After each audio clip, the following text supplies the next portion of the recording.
तो guys almighty guidance के YouTube channel पर आपका हार्दिक स्वागत है। तो हम पढ़ रहे थे J&K पंचायत अकाउंट असिस्टेंट में हमने अकाउंटेंसी का जो कंपोनेंट शुरू किया हुआ है।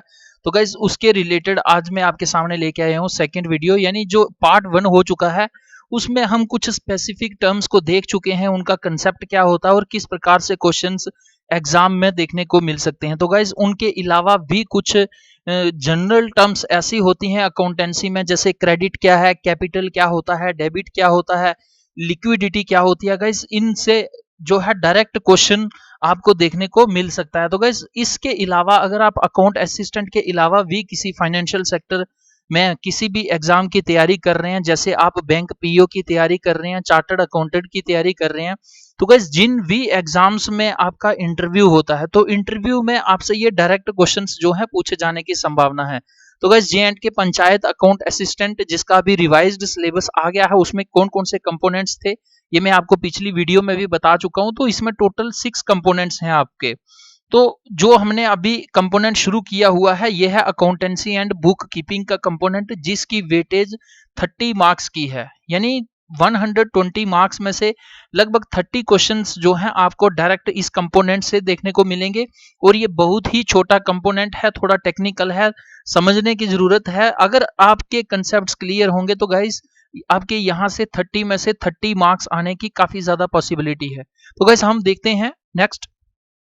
देखिए बैलेंस शीट के रिलेटेड जो इंपॉर्टेंट टर्म्स थी, बैलेंस शीट क्या होती है, अकाउंटेंसी क्या होती है, बुक कीपिंग, गाइस ये सारा कंसेप्ट जो है, ये सारी टर्म्स डिटेल में डेफिनेशंस के साथ, एग्जांपल्स के साथ मैं इससे जो पिछली वीडियो बनाई है उसमें डिस्कस कर चुका हूं।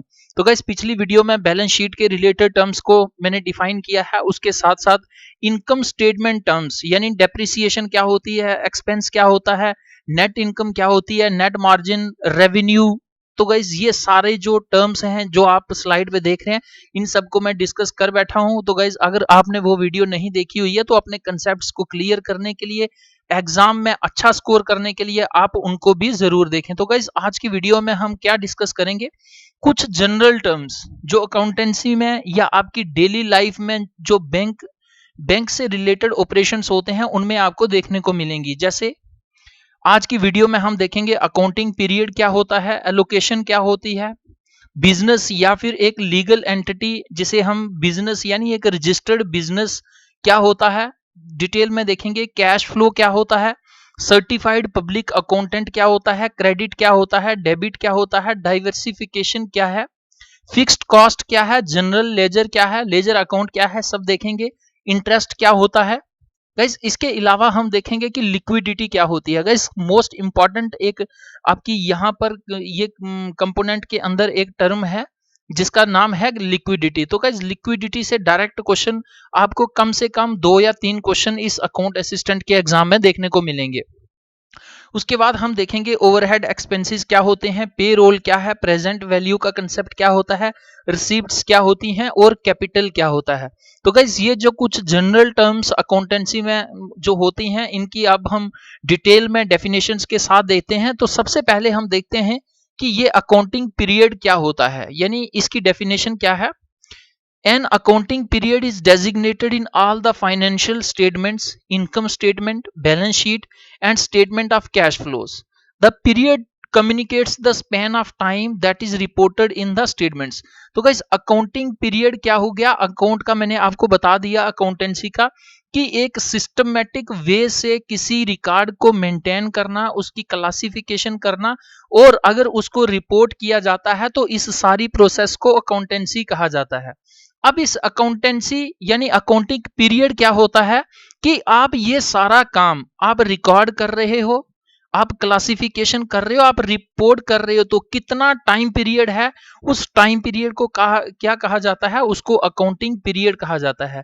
जैसे इनकम स्टेटमेंट में कि आप मानिए कि आप कहते हैं मेरी 1 साल की सैलरी इतनी बनती है, तो 1 साल यानी उसमें 12 महीने एक डेफिनेट टाइम पीरियड है, इसी को अकाउंटिंग पीरियड कहा जाता है। बैलेंस शीट में आप ये दिखा सकते हैं कि इतना हमारे पास रॉ मटेरियल आया और इतना हमने तैयार करके जो है सेलिंग कर दी। तो गाइस कितना आपके पास बचा है एक पर्टिकुलर टाइम पीरियड में, तो उसे ही कहा जाता है अकाउंटिंग पीरियड। तो गाइस मैं समझता हूं कि आपको ये कंसेप्ट बहुत इजी है, समझ आ गया होगा। उसके बाद देखिए एलोकेशन की टर्म है अकाउंटेंसी में। तो गाइस एलोकेशन क्या होता है? The term allocation describes the procedure of assigning funds to various accounts, periods और पर्पसेस। कि जैसे एनुअल फाइनेंशियल स्टेटमेंट जिसे हम बजट कहते हैं, जो पार्लियामेंट ऑफ इंडिया में इंट्रोड्यूस होती है, तो उसमें क्या होता है कि अलग अलग मिनिस्ट्रीज को अलग अलग कामों के लिए एलोकेशन दी जाती है, अमाउंट दिया जाता है। तो ये एलोकेशन का क्या कंसेप्ट है कि एक पर्टिकुलर प्रोसीजर के थ्रू किसी भी अकाउंट में या किसी टाइम पीरियड के लिए या किसी पर्टिकुलर पर्पस के लिए जब फंडिंग दी जाती है एक पर्टिकुलर प्रोसीजर के थ्रू, तो उसे क्या कहा जाता है? Allocation. In simple words, an allocation is an amount of something, especially money, that is given to a particular person or used for a particular purpose. तो गाइस आप मानिए कि कोई एक स्कीम हम ले लेते हैं कि गवर्नमेंट ऑफ इंडिया की एक स्कीम है, मानिए कि स्वदेश दर्शन एक स्कीम है, तो उसके लिए स्कीम के लिए पर्टिकुलर जो फंड दिया जाता है कि स्वदेश दर्शन स्कीम के अंडर ये काम किए जाएंगे, तो उसे हम क्या कहेंगे? उसे एलोकेशन कहेंगे। तो गाइस देखते हैं नेक्स्ट इंपॉर्टेंट टर्म जो है बिजनेस और लीगल एंटिटी। अब किसको बिजनेस कहेंगे? ये काफी एक इंपॉर्टेंट क्वेश्चन मन में उठता है। तो अकाउंटेंसी में बिजनेस की क्या डेफिनेशन है? This is the legal structure और टाइप ऑफ अ बिजनेस। तो बिजनेस एंटिटी क्या होता है कि एक प्रकार का लीगल स्ट्रक्चर, यानी एक पर्टिकुलर गवर्नमेंट ऑफ इंडिया या किसी भी आप अगर देश की बात करते हैं, तो उसमें जो सरकार है, सरकार के अंदर रजिस्ट्रेशन होती है उस एंटिटी की, या फिर एक पर्टिकुलर टाइप का जो बिजनेस होता है उसे क्या कहते हैं? Business entity. Common company formations include, guys ये भी बिजनेस के टाइप्स हैं। जैसे एक बिजनेस एक कंपनी का हो सकता है, उसमें अगर कोई एक उसका सिंगल मालिक है उसे क्या कहते हैं? Sole proprietor. अगर कोई दो या दो से ज्यादा है तो उसको क्या कहते हैं? ये पार्टनरशिप में है कंपनी। तो गाइस थर्ड क्या है, काफी इंपॉर्टेंट है, कि लिमिटेड लायबिलिटी कारपोरेशन। तो गाइस इसमें क्या होता है कि इसमें जो मालिक होता है उसका कोई लेना देना, उसके ऊपर जो लाइबिलिटी या रिस्पॉन्सिबिलिटी होती है वो लिमिटेड होती है। एग्जांपल के तौर पे अगर मैं आपको समझाऊं कि मानो एक फैक्ट्री है, उस फैक्ट्री में 100 वर्कर्स काम कर रहे हैं, और उन 100 वर्कर्स की सेफ्टी का जो जिम्मा है वो थर्ड पार्टी एक ले लेती है। एक कंपनी कहती है कि हम इनको अगर कुछ होता है, मानिए एक टाइप का इंश्योरेंस जो है मैं करता हूं या मैं करती हूं, ये थर्ड कंपनी कहती है। तो इससे क्या होता है कि इनकी लाइफ या इनकी सेफ्टी और सिक्योरिटी का सारा जिम्मा इस थर्ड पार्टी के ऊपर पड़ जाता है, यानी ओनर की रिस्पॉन्सिबिलिटी जो है वो काफी लिमिटेड हो जाती है। तो इस प्रकार की अगर कोई कारपोरेशन या बिजनेस है तो उसको क्या कहा जाता है? उसको limited liability corporation. Each entity has a unique set of requirements, laws and tax implications. तो गाइस आपको ये याद रखना है या ध्यान में रखना है कि अलग अलग प्रकार के बिजनेसेस जो होते हैं उन सब की रिक्वायरमेंट्स अलग होती हैं, वो अलग अलग लॉज के अंडर जो है गवर्न किए जाते हैं, और उनमें जो टैक्सेशन सिस्टम होता है वो भी अलग अलग होते हैं। मानिए अगर आप एक ट्रस्ट देखते हैं और दूसरी साइड आप एक बार एंड रेस्टोरेंट देखते हैं, तो दोनों के ऊपर जो टैक्सेशन सिस्टम होगा वो अलग होगा, दोनों किन किन लॉज के अंडर आएंगे ये भी अलग होगा, और दोनों की रिक्वायरमेंट्स क्या है गाइज, ये सारी जो है आपको डिफरेंसेस देखने को मिलेंगे अलग अलग बिजनेसेस में। तो बिजनेस एंटिटी या लीगल एंटिटी का क्या डेफिनेशनल मीनिंग हो गया कि उनमें एक प्रकार की रजिस्ट्रेशन होती है, उनका लीगल स्ट्रक्चर होता है, कानूनी तौर पर वो वैलिड होते हैं। तो गाइस देखते हैं नेक्स्ट। देखिए ये लिखा है कैश फ्लो। अब कैश फ्लो क्या होता है? Cash flow is the term that describes the inflow and outflow of cash in a business. कि मानिए एक कंपनी में कोई बिजनेस चल रहा है, उस बिजनेस में कैश कितनी आ रही है, कितनी जा रही है, इस प्रकार के रिकॉर्ड को क्या कहते हैं, या इस प्रोसेस को क्या कहते हैं? कैश का फ्लो, यानी cash flow. The net cash flow for a period of time is found by taking the beginning cash balance and subtracting the ending cash balance. तो गाइस इसमें ये क्या कह रहा है कि नेट कैश फ्लो इस बिजनेस में कितना हुआ है। मानिए अगर आज की डेट में कोई एक बिजनेस चलता है, उसकी वर्थ कितनी है? 100 करोड़ रुपया। तो 6 महीने के बाद उसकी वर्थ अगर बन जाती है 300 करोड़, तो इस टाइम पीरियड के बीच में अगर उसका नेट कैश फ्लो निकालना हो तो जो स्टार्टिंग का होगा, एंड में से स्टार्टिंग वाले को माइनस कर लेना है, जो आपका अमाउंट आएगा या जो आउटपुट रिजल्ट आएगा उसे क्या कहा जाएगा? उसे कहा जाएगा net cash flow. A positive number indicates that more cash flowed into the business than out, where a negative number indicates the opposite. तो गाइस इसमें क्या होगा कि अगर आपका पॉजिटिव नंबर आता है, मानिए कि 100 करोड़ से बिजनेस शुरू होता है, 6 महीने के बाद 300 करोड़ का बन जाता है। अब 300 करोड़ में से 100 करोड़ निकालेंगे तो आपका 200 करोड़ पॉजिटिव में आ जाएगा।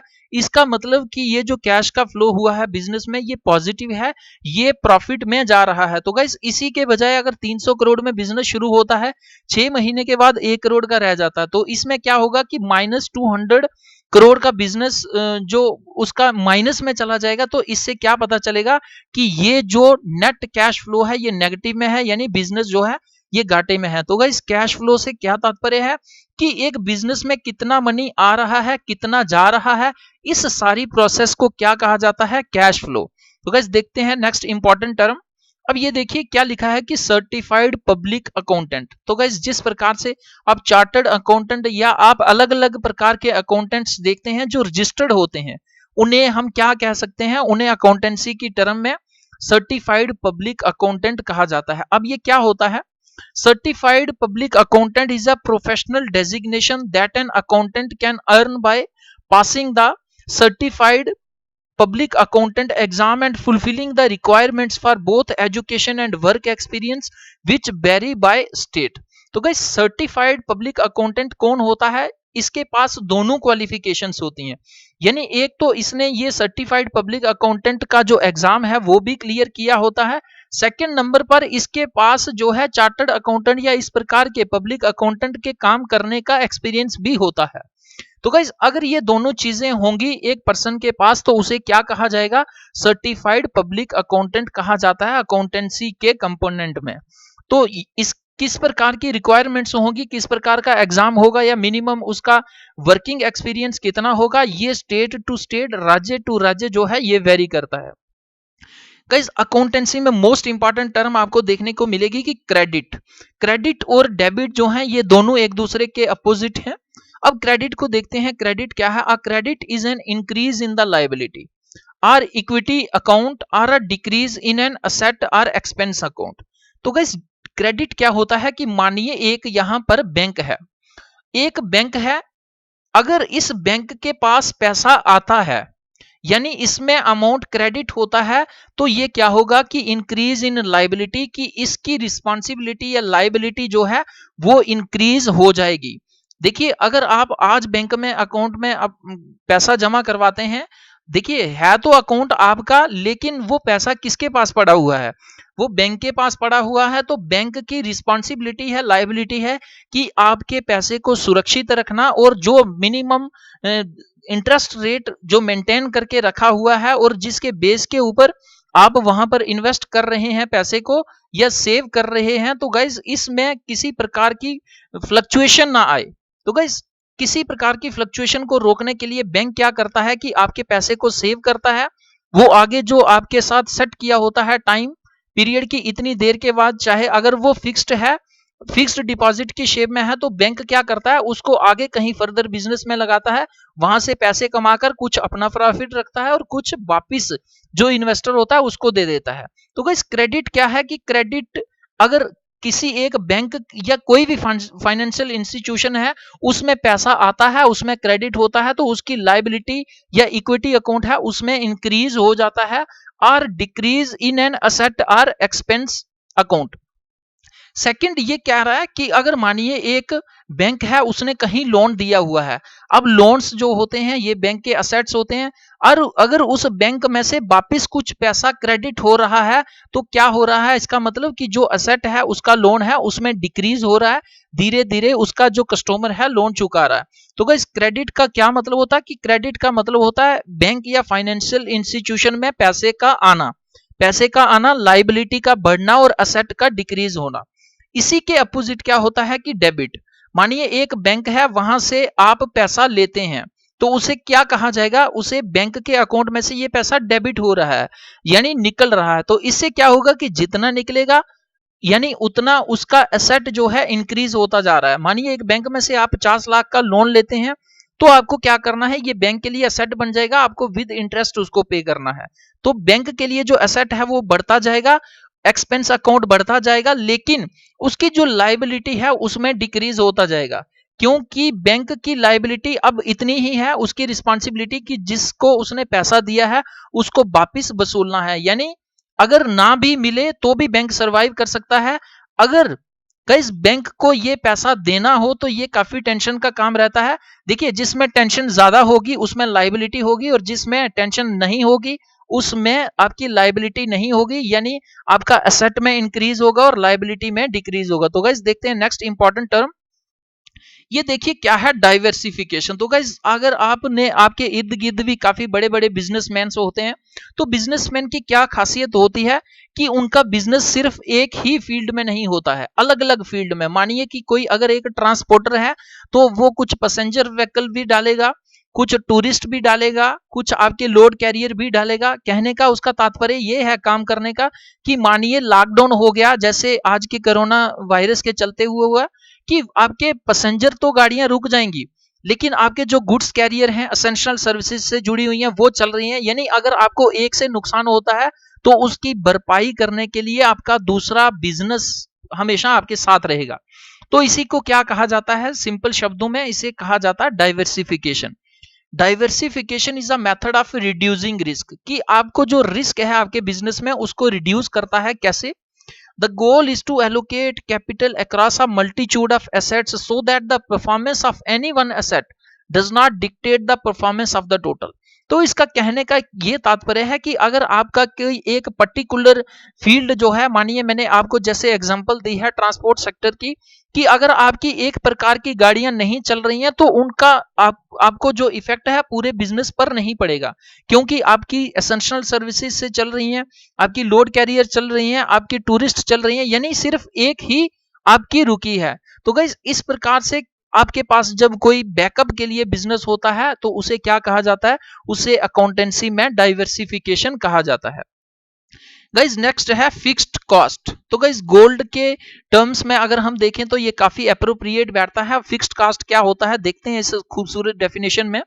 अ fixed cost is one that doesn't change with the volume of sales, कि जैसे गोल्ड होता है, गोल्ड को हम जब सेल करते हैं या परचेज करते हैं, चाहे आप एक 100 ग्राम खरीदिए चाहे आप 10 किलो खरीदिए, तो उसमें आपको जो रेट है मैक्सिमम एक ही रेट लगता है, उसमें ज्यादा वेरिएशन नहीं होती है। इसको क्या कहा जाता है, इसको फिक्स्ड रेट कहा जाता है। इसका एंटोनियम या इसका अपोजिट जो होता है उसको क्या कहते हैं, वेरिएबल कॉस्ट। तो फिक्स्ड कॉस्ट क्या है, a fixed cost is one that doesn't change with the volume of sales. For example rent and salaries won't change if a company sells more. तो गाइस जिस प्रकार से एक ऑर्गेनाइजेशन है, एक कंपनी है, मानिए वो कंपनी किसी एक पर्टिकुलर एक्स प्रोडक्ट को बनाती है, तो एक्स प्रोडक्ट उसका कम बिके या ज्यादा बिके, उसके अकॉर्डिंगली उसका रेंट और जो एम्प्लॉइज को सैलरीज मिलती हैं वो अगर चेंज नहीं होते हैं, उनकी इक्विटी या शेयरिंग नहीं है, उनका फिक्स्ड है, तो इसे क्या कहा जाता है, फिक्स्ड कॉस्ट। अगर ये वेरिएशन उसमें होती है तो उसे क्या कहा जाता है, वेरिएबल कॉस्ट। गाइस नेक्स्ट है जनरल लेजर। तो गाइस ये लेजर अकाउंट क्या होता है किसी भी एक बिजनेस या कंपनी का। A general ledger is the complete record of a companies financial transactions, कि मानिए एक आज 2020 चल रहा है, कोई कंपनी 2005 से खुली हुई है, तो गाइस अगर उसका पर्टिकुलर एक साल का अगर स्टेटमेंट देखा जाए तो वो आपका एनुअल स्टेटमेंट आएगा। लेकिन 2005 से लेके आज तक उस कंपनी ने कितनी ट्रांजैक्शंस की हैं, चाहे वो पैसा लिया है चाहे वो दिया है, अगर इस सारे रिकॉर्ड को एक जगह मेंटेन किया जाता है तो उसे क्या कहा जाता है, general ledger. The general ledger is used in order to prepare all of the financial statements. तो गाइस जितने भी प्रकार की अलग अलग, चाहे एनुअली चाहे मंथली चाहे बाय एनुअली, चाहे कैसे भी 2 साल की 5 साल की कोई भी स्टेटमेंट अगर आपको बनानी है तो आपको सारा डेटा कहां से मिलेगा, आपको जनरल लेजर से मिलेगा। तो गाइस काफी ज्यादा इंपॉर्टेंट है ये टर्म, आपको ध्यान रखना है। तो गाइस देखते हैं नेक्स्ट। अब देखिए इंटरेस्ट क्या होता है। Interest is the amount paid on a loan और line of credit that exceeds the repayment of the principal balance. तो गाइस बहुत खूबसूरत लाइनें हैं। Interest is the amount paid on a loan, कि अगर आप किसी से उधारी पैसा लेते हैं लोन लेते हैं तो उसके ऊपर आपको ब्याज जो देना होता है, एक्स्ट्रा मनी पैसे पे करने होते हैं। मानिए आप 1 लाख रुपए का लोन लेते हैं और आपको जो पर्टिकुलर X% इंटरेस्ट लगता है, तो 1 लाख तो देना ही देना है, उसके साथ आपको इंटरेस्ट रेट भी देना है जो फिक्स्ड होगा। तो इंटरेस्ट जो पे किया जाता है, यानी 1 लाख के साथ जो एक्स्ट्रा पैसे आप देंगे वो इंटरेस्ट होगा। और ये लोन या फिर line of credit, guys most important term है, यूपीएससी में कई बार ऐसे क्वेश्चन पूछा गया है। तो लाइन ऑफ क्रेडिट क्या होता है कि रिसेंटली इंडिया और रशिया के जो रिलेशंस हैं वो इंप्रूव होते हैं। वो कैसे कि रशिया का एक फार ईस्ट रीजन है व्लादिवोस्टोक, तो गाइस उसमें क्या है कि वो अंडर डेवलप्ड है थोड़ा, बाकी वाला जो मॉस्को रीजन है वो काफी ज्यादा डेवलप्ड है। तो वहां पर नरेंद्र मोदी जी जाते हैं, तो ये कुछ पैसे आई थिंक 1 लाख करोड़ का जो था, ये वहां पर लाइन ऑफ क्रेडिट देते हैं। तो लाइन ऑफ क्रेडिट का ये मतलब है कि ये उधारी पैसा मैं आपको दे रहा हूं, अब आपकी चॉइस है कि आपको इसमें से कितना खर्चना है। और इसकी एक खासियत ये होती है कि अगर लोन पर 10% इंटरेस्ट रेट है तो इस पर बहुत कम होता है, 2 या 3% इंटरेस्ट रेट होगा। तो इंटरेस्ट रेट कम होता है और इसका टाइम ड्यूरेशन भी काफी ज्यादा लंबा होता है। मानिए कि अगर 1 लाख करोड़ का रशिया को लाइन ऑफ क्रेडिट दिया है, तो रशिया की अब मर्जी है कि वो चाहे 20 करोड़ का खरीदे या 50 करोड़, या जितना भी अमाउंट चाहे वो इस लाइन ऑफ क्रेडिट के अंडर बहुत नॉमिनल इंटरेस्ट रेट से इंडिया से ले सकती है। तो गाइज ये आपको याद रखना कि लोन पे फिक्स्ड और एक अच्छा खासा जो है इंटरेस्ट रेट होता है, लेकिन लाइन ऑफ क्रेडिट जो होता है इस पे बहुत कम होता है। और अगली कंट्री की या किसी सेकंड जो पार्टी होती है उसकी मर्जी होती है कि लाइन ऑफ क्रेडिट में से आपको कितना लेना है। लेकिन लोन अगर आप 1 लाख का सैंक्शन करते हैं तो आपको पूरा लेना पड़ेगा। लाइन ऑफ क्रेडिट में आप उसमें से मनचाहा अमाउंट ले सकते हैं। तो गाइस अगर इस प्रकार के अमाउंट पर आप अमाउंट के साथ यानी प्रिंसिपल के साथ जो एक्स्ट्रा पैसा पे करते हैं उसे क्या कहा जाता है, उसे इंटरेस्ट कहा जाता है। तो गाइस लिक्विडिटी भी काफी इंपॉर्टेंट टर्म है। देखिए a term referencing how quickly something can be converted into cash, कि लिक्विडिटी किसे कहा जाता है कि कैश में कौन सी वस्तु कितने जल्दी तब्दील होती है, कितने जल्दी कन्वर्ट होती है, उसी को क्या कहा जाता है, लिक्विडिटी। तो गाइज यहां पर एग्जांपल के तौर पर आपको मैं बताता हूं कि जैसे हो गया आपके पास एक साइड क्या पड़ा हुआ है, आपके पास एक स्टॉक्स हैं। For example stocks are more liquid than a house since you can sell stocks turning into cash more quickly than real estate. तो गाइज मानिए कि आपके स्टॉक में क्या पड़ा हुआ है, आप एक शॉपकीपर हैं और आपके स्टॉक में दाल पड़ी हुई है, चावल पड़े हुए हैं, आपके पास शुगर पड़ी हुई है, आपके पास हल्दी पड़ी हुई है। तो आप क्या करते हैं कि आप इनको बेचने के लिए जाते हैं एक साइड, और दूसरी साइड आपके पास अलग अलग रियल एस्टेट के अंदर यानी आपके पास अलग अलग जमीनों के लैंड्स के प्लॉट्स हैं। तो आप दोनों चीजें बेचने के लिए जाएंगे तो मार्केट में क्या होगा कि आपको ये जो चावल और दाल या हल्दी वगैरह चीनी वगैरह आप ये बेचने के लिए जाएंगे, इनके आपको जल्दी कस्टमर मिलेंगे और ये चीजें आपकी जल्दी बिक जाएंगी क्योंकि ये हर एक आदमी की नीड है। और लैंड जो है ये तो वही आदमी खरीदेगा या तो उसको चाहिए हुई या फिर उसके पास इतना अमाउंट भी होना चाहिए। यानी जल्दी जो चीज बिक सके उसे कहते हैं मोर लिक्विड। और कितनी लिक्विडिटी है यानी उसकी कितनी प्रोसेस जो है वो जल्दी कंप्लीट हो जाएगी बिकने में या कैश में कन्वर्ट होने में, उसे क्या कहा जाता है, उसे लिक्विडिटी। लिक्विडिटी का क्या है, how quickly something can be converted into cash, कि उस चीज को बेच के आप कितने जल्दी कैश को ले सकते हैं, इसे क्या कहा जाता है, इस प्रोसेस को लिक्विडिटी का नाम दिया गया है अकाउंटेंसी में। तो गाइस ओवरहेड काफी इंपॉर्टेंट टर्म है। ओवरहेड क्या है, overhead are those expenses that relate to running the business, कि मानिए आप एक प्रकार का कोई बिजनेस चलाने जा रहे हैं, आपने अलग अलग मशीन्स खरीद ली हैं, आपने लैंड परचेज कर लिया है या रेंट पे लिया है, लेकिन अब ये सारी चीजें होने के बाद खुद ब खुद बिजनेस नहीं चलता। बिजनेस के लिए आपको वाटर की सप्लाई चाहिए, आपको पावर की सप्लाई चाहिए, लोगों की मजदूरी चाहिए। तो ये जो एक्स्ट्रा सारे खर्चे होते हैं इनको क्या कहा जाता है, they are called as overhead expenses. They don't include expenses that make the product और डिलीवर द सर्विस। तो गाइस इस ओवरहेड एक्सपेंसेस में आपके वो चीजें नहीं लगेंगी जो प्रोडक्ट को बनाने में, यानी रॉ मटेरियल इंक्लूड नहीं होगा या आगे किस प्रकार की आप ट्रांसपोर्टेशन करके बिजनेस जो आपने प्रोडक्ट बनाया उसको सेल कर रहे हैं, ये नहीं, बल्कि उस प्रोसेस में बनाने के लिए, उस प्रोडक्ट को बनाने के लिए जो एक्स्ट्रा एक्सपेंसेस एक्स्ट्रा एक्सपेंडिचर हो रहा है उसको क्या कहा जाता है, उसको ओवरहेड एक्सपेंसेस कहा जाता है।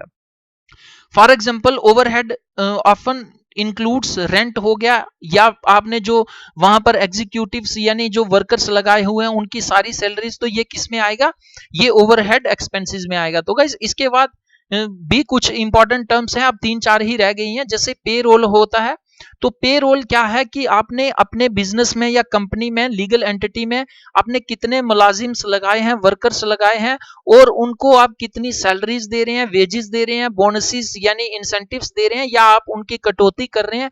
इस सारे रिकॉर्ड को क्या कहा जाता है, payroll. Payroll is the account that shows payments to employees, salaries, wages, bonuses and deductions. Often this will appear on the balance sheet as a liability that the company owes. तो guys workers कितना काम कर रहे हैं और उनको कितने wages देने हैं, ये सारी रिस्पॉन्सिबिलिटी या लाइबिलिटी कंधों पर होती है, किसके, कंपनी के या बिजनेस के। उसके बाद देखिए है प्रेजेंट वैल्यू। तो प्रेजेंट वैल्यू का कंसेप्ट काफी ज्यादा मिलता जुलता है बुक वैल्यू के साथ। बुक वैल्यू का क्या कंसेप्ट है गाइस, मैंने पिछली वीडियो में डिटेल में डिस्कस कर दिया हुआ है। तो इसमें हम देखेंगे कि प्रेजेंट वैल्यू क्या होती है। Present value is a term that refers to the value of an asset today. कि मानिए कोई असेट आपने 5 साल पहले 10 लाख का खरीदा था, आज उसकी कीमत जो है 5 लाख रह गई है। तो अब उस असेट की प्रेजेंट वैल्यू कितनी आ जाएगी, 5 लाख। यानी किसी भी असेट की वैल्यू आज की डेट में जो है मार्केट में, उसे क्या कहा जाता है, उसे प्रेजेंट वैल्यू कहा जाता है। as opposed to a different point in time, it is based on the theory that cash today is more valuable than cash tomorrow due to the concept of inflation. तो guys अगर आपने किसी अच्छे exam की या फिर आपने economy वगैरह पढ़े होंगे, तो उसमें क्या होता है कि उसमें एक अप्रोप्रिएट इन्फ्लेशन माना जाता है 2% से लेके 6% तक, यानी 4% अप्रोप्रिएट इन्फ्लेशन मानी जाती है किसी भी इकोनॉमी की अच्छी प्रोग्रेस के लिए। यानी 4% प्लस माइनस 2, यानी 2 से लेके अगर 6 के बीच में इन्फ्लेशन रेट रहता है, तो जो मॉनेटरी पॉलिसी कमेटी है वो किसी भी प्रकार के रेट्स में चेंज नहीं लाती है। लेकिन अगर इससे कम 2% से कम इन्फ्लेशन होती है या 6% से ज्यादा इन्फ्लेशन चली जाती है, तो फिर आप देखते हैं रेगुलरली रेपो रेट या रिजर्व रेपो रेट या एमएसएफ, इनमें चेंजेस होते रहते हैं। तो ये क्या चीज है, ये कहा जा रहा है कि कैश जो होती है उसकी आज वैल्यू ज्यादा है, आने वाले समय में कम होगी। क्योंकि आज जो चीज 100 रुपए की है, कल वो 104 रुपए की होगी, वो अगले साल उसकी जो क्या है उसकी कीमत 108 रुपए की होगी। अगर आप विदाउट इंटरेस्ट रेट किसी को आज 100 रुपीज देते हैं, तो गाइस कल अगर वो आपको 1 साल के बाद 100 रुपीज देता है, इसका मतलब आपको 4 रुपए का नुकसान हो रहा है। क्योंकि आज के 100 रुपए की वैल्यू जो है अगले साल वो उसकी 96 रुपीज वैल्यू रह जाती है, इकोनॉमी की टर्म में, अकाउंटेंसी की टर्म में। तो गाइस रिसीप्ट्स क्या होता है, प्रेजेंट वैल्यू आपको आई थिंक कि समझ आ गई होगी अच्छे से।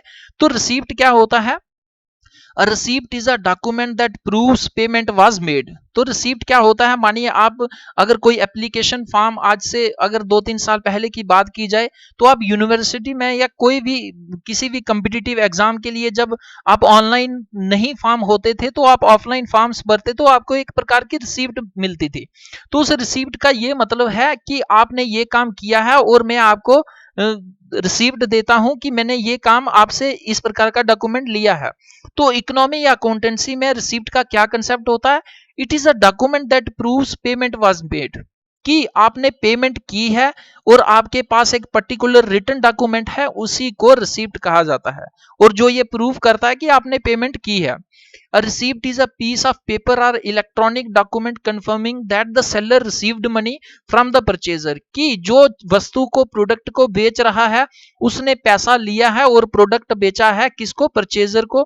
When the transaction is between two businesses, receipts contain information about the method of payment and the buyer। तो गाइस अगर किसी दो प्रकार के बिजनेसेस में ट्रांजैक्शन होती है, तो उस जो रिसिप्ट होता है वहां पर क्या लिखा होता है कि कितनी पेमेंट की है और उसका मोड ऑफ ट्रांजैक्शन क्या है। तो गाइस इस प्रकार से क्या है, रिसिप्ट का कंसेप्ट है। तो गाइस आज की वीडियो में लास्ट कंसेप्ट है कैपिटल का। तो guys generally speaking the term capital refers to any financial resources or assets owned by a business that are useful in furthering development and generating income। तो guys capital का क्या मतलब होता है, इसके हालांकि अलग अलग मतलब है, मैं आपको यहाँ पर इसके डिफरेंट मीनिंग्स बताऊंगा। तो कैपिटल का क्या मतलब होता है कि कोई भी ऐसे फाइनेंशियल रिसोर्सेज या आप एक प्रकार का अमाउंट कह सकते हैं जो एक बिजनेसमैन का अपना होता है, और वो एक बिजनेस में पर्टिकुलर अमाउंट को इन्वेस्ट करता है, किस उद्देश्य से, कि जब ये मेरा बिजनेस चलेगा तो आने वाले टाइम में मुझे इससे प्रॉफिट्स होगा, it will help me in the development and generating income. तो गाइस कैपिटल क्या होता है कि मानिए कोई एक बिजनेसमैन एक बिजनेस चलाता है, तो वहां पर 100 करोड़ की इन्वेस्टमेंट करता है, यानी 100 करोड़ कैपिटल डालता है। आने वाले समय में जब वो बिजनेस चलेगा, उसकी डेवलपमेंट होगी, ग्रोथ होगी, तो वो 100 से 150 करोड़ या 200 करोड़ का बनेगा। तो जितना भी नेक्स्ट आगे बनेगा वो कैपिटल उसको प्रॉफिट पहुंचाएगी, यानी ये कैपिटल उसके लिए असेट बना हुआ है। However, in different contexts, the term can have a variety of other meanings.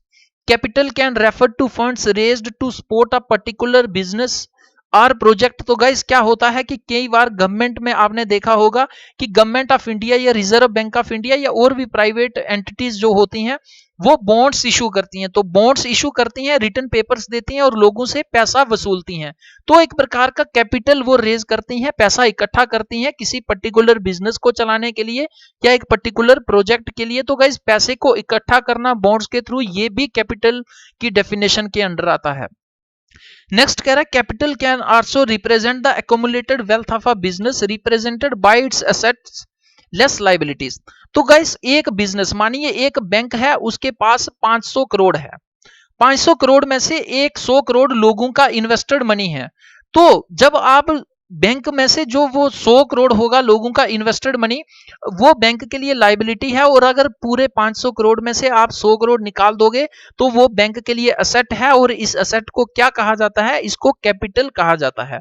Capital can also mean stock और ओनरशिप इन अ कंपनी, कि एक कंपनी में कितना पैसा इन्वेस्टेड है, उसकी टोटल वर्थ वैल्यू कितनी है, एक बिजनेसमैन के लिए, वो बिजनेसमैन के लिए कैपिटल होता है। तो गाइस कहने का भावार्थ ये है कि एक बिजनेस के अंदर जो है लाइबिलिटी लेस, कि किसी भी प्रकार की किसी की ना शेयरिंग है, ना इक्विटी है, ना लाइबिलिटी है, कितना अमाउंट ऐसा है जो सिर्फ एक बिजनेसमैन के साथ रिलेट करता है, उसको क्या कहा जाता है, उसको कैपिटल। तो गाइस नेक्स्ट वीडियो में अब हम अकाउंटेंसी जो है वो डिटेल में देखेंगे, क्योंकि जो बेसिक टर्म्स थी वो हमने इन दोनों वीडियोस में अच्छे ढंग से कवर कर लिए हैं। तो गाइस अगर आपने पिछले वाली वीडियो नहीं देखी हुई है या सिलेबस आपने नहीं देखा हुआ तो आप उन्हें भी देख लें। और गाइस डेफिनेटली मैं आपको विश्वास देता हूं कि ये 30 मार्क्स का जो कंपोनेंट होगा अकाउंट असिस्टेंट के एग्जाम में, गाइस अगर आप डिटेल में अच्छे ढंग से वीडियोस देख रहे हैं और देखने के साथ साथ रिवाइज भी कर रहे हैं, तो काफी अच्छा स्कोर जो है आपका इस कंपोनेंट में होने वाला है।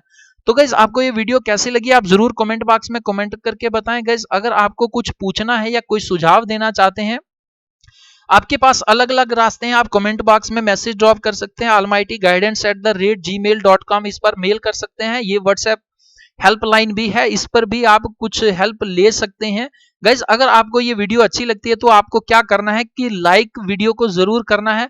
गाइज अगर आप हर एक वीडियो का पीडीएफ पाना चाहते हैं तो आपको क्या करना है कि ऑलमाइटी गाइडेंस को टेलीग्राम पर सर्च करके वहां पर ज्वाइन करना है। इसका ये बेनिफिट होगा कि हर एक वीडियो का आपको पीडीएफ मिलेगा। अर्ली मॉर्निंग काफी सारे न्यूज़पेपर्स शेयर किए जाते हैं, अलग अलग मंथली मैगजीन्स जो करंट अफेयर्स की होती हैं, चाहे वो इनसाइट्स आईएएस है, चाहे विजन से है, चाहे आपका वाजीराम वाला है। तो गाइज इन सब की भी आपको करंट अफेयर्स यहाँ पर शेयर की जाएंगी। कॉम्पिटिटिव एग्जाम्स के लिए जो बुक्स होती हैं वो भी पीडीएफ फॉर्म में आपको यहाँ पर मिलेंगी। फेसबुक पर भी काफी सारी इंफॉर्मेशन जो है शेयर की जाती है। गाइज अगर आप इसी प्रकार से अपनी कॉम्पिटिटिव एग्जाम की तैयारी को बूस्ट करना चाहते हैं तो आपको क्या करना है, ऑलमाइटी गाइडेंस के यूट्यूब चैनल को सब्सक्राइब करने के बाद रिंग बेल आइकन पर ऑल पर क्लिक करना है। इसका यह बेनिफिट होगा कि जैसे भी कोई वीडियो अपलोड की जाती है तो उसका तुरंत एक अलर्ट के रूप में नोटिफिकेशन आपके फोन या पीसी पर आ जाएगा। तो गाइस वीडियो देखने के लिए धन्यवाद। जय हिंद, जय भारत।